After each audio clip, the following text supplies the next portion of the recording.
جنہوں نے ان پیشواؤں کی پیروی کی تھی وہ کہیں گے کہ کاش ہمیں ایک مرتبہ پھر دنیا میں لوٹنے کا موقع دے دیا جائے تو ہم بھی ان پیشواؤں سے اسی طرح بے تعلقی کا اعلان کریں جیسے انہوں نے ہم سے بے تعلقی کا اعلان کیا ہے۔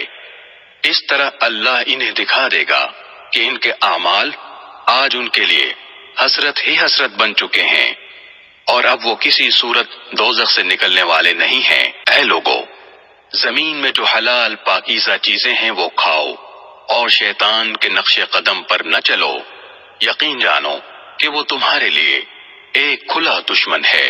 وہ تو تم کو یہی حکم دے گا کہ تم بدی اور بے حیائی کے کام کرو اور اللہ کے ذمے وہ باتیں لگاؤ جن کا تمہیں علم نہیں ہے۔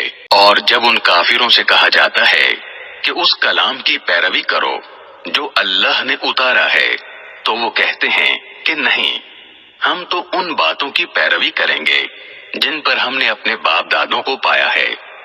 بھلا کیا اس صورت میں بھی ان کو یہی چاہیے جب ان کے باپ دادے دین کی ذرا بھی سمجھ نہ رکھتے ہوں اور انہوں نے کوئی آسمانی ہدایت بھی حاصل نہ کی ہو؟ اور جن لوگوں نے کفر کو اپنا لیا ہے ان کو حق کی دعوت دینے کی مثال کچھ ایسی ہے جیسے کوئی شخص ان جانوروں کو زور زور سے بلائے جو ہانک پکار کے سوا کچھ نہیں سنتے۔ یہ بہرے، گونگے، اندھے ہیں، لہذا کچھ نہیں سمجھتے۔ اے ایمان والو، جو پاکیزہ چیزیں ہم نے تمہیں رزق کے طور پر عطا کی ہیں ان میں سے جو چاہو کھاؤ اور اللہ کا شکر ادا کرو اگر واقعی تم صرف اسی کی بندگی کرتے ہو۔ اس نے تو تمہارے لیے بس مردار جانور، خون اور سور حرام کیا ہے، نیز وہ جانور جس پر اللہ کے سوا کسی اور کا نام پکارا گیا ہو۔ ہاں، اگر کوئی شخص انتہائی مجبوری کے حالت میں ہو اور ان چیزوں میں سے کچھ کھا لے جبکہ اس کا مقصد نہ لذت حاصل کرنا ہو اور نہ وہ ضرورت کی حد سے آگے بڑھے تو اس پر کوئی گناہ نہیں۔ یقیناً اللہ بہت بخشنے والا بڑا مہربان ہے۔ حقیقت یہ ہے کہ جو لوگ اللہ کی نازل کی ہوئی کتاب کو چھپاتے ہیں اور اس کے بدلے تھوڑی سی قیمت وصول کر لیتے ہیں وہ اپنے پیٹ میں آگ کے سوا کچھ نہیں بھر رہے۔ قیامت کے دن اللہ ان سے کلام بھی نہیں کرے گا اور نہ ان کو پاک کرے گا اور ان کے لیے دردناک عذاب ہے۔ یہ وہ لوگ ہیں جنہوں نے ہدایت کے بدلے گمراہی اور مغفرت کے بدلے عذاب کی خریداری کر لی ہے۔ چنانچہ اندازہ کرو کہ یہ دوزخ کی آگ سہنے کے لیے کتنے تیار ہیں۔ یہ سب کچھ اس لیے ہوگا کہ اللہ نے حق پر مشتمل کتاب اتاری ہے اور جن لوگوں نے ایسی کتاب کے بارے میں مخالفت کا رویہ اختیار کیا ہے وہ زدہ زدی میں بہت دور نکل گئے ہیں۔ نیکی بس یہی تو نہیں ہے کہ اپنے چہرے مشرق یا مغرب کی طرف کر لو، بلکہ نیکی یہ ہے کہ لوگ اللہ پر، آخرت کے دن پر، فرشتوں پر اور اللہ کی کتابوں اور اس کے نبیوں پر ایمان لائیں اور اللہ کی محبت میں اپنا مال رشتہ داروں، یتیموں، مسکینوں، مسافروں اور سائلوں کو دیں اور غلاموں کو آزاد کرانے میں خرچ کریں اور نماز قائم کریں اور زکوٰۃ ادا کریں اور جب کوئی عہد کر لیں تو اپنے عہد کو پورا کرنے کے عادی ہوں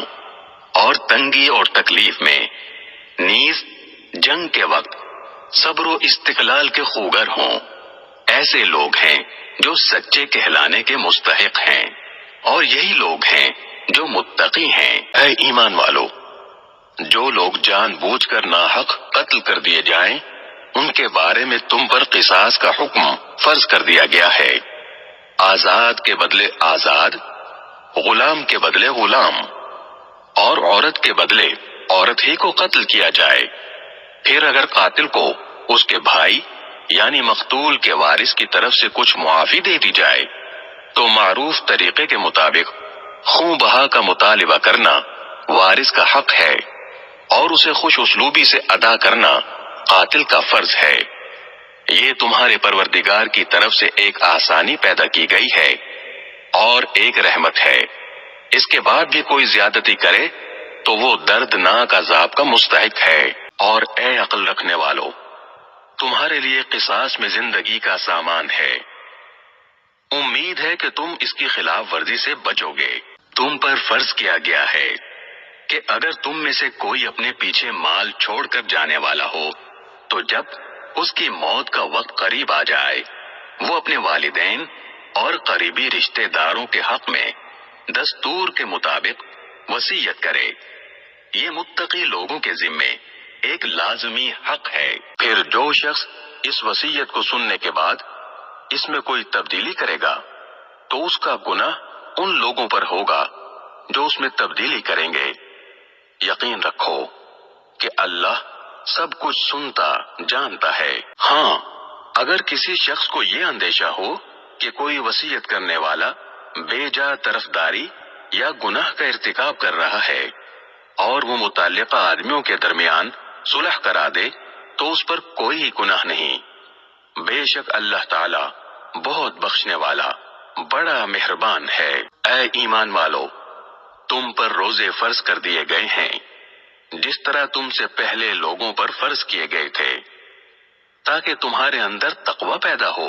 گنتی کے چند دن روزے رکھنے ہیں۔